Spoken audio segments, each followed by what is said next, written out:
Dagdag kalaman po. Marahil nakagamit na po kayo ng padlock, pero hindi nyo ba na itatanong kung para saan yung maliit na butas na nasa ilalim ng padlock? Kung di nyo napansin, okay lang kasi masyado naman talagang maliit. Pero alam nyo ba, meron pong malaking gamit yung butas na yan.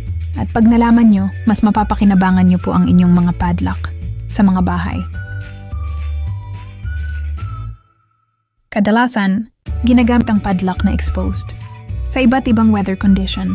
Kung ang padlock mo ay hindi weather resistant, maaari itong masira dahil sa iba't ibang kondisyon ng panahon. Tulad ng ulan, ang maliit na butas sa padlock ay magsisilbing drain hole. Ang butas sa ibaba ng padlock ay nagpapahintulot na lumabas ang tubig na pumipigil sa pagkalawang ng mga mekanismo sa loob ng padlock upang patuloy itong gumana ng maayos. Isa pang mahalagang papel ng maliit na butas sa ibaba ng padlock ay ang pagpapabuti ng performance nito. Kung ang padlock ay nakabara o hindi umiikot ng maayos ang susi, maaari kang mag-spray ng synthetic lubricant. Sa butas na ito ay magpapadali sa pag-ikot ng susi at pagbukas ng padlock. So hindi po yan tinutusok para mabuksan yung mga padlock, at yan po ay butas para sa drainage upang hindi kalawangin ang loob ng padlock.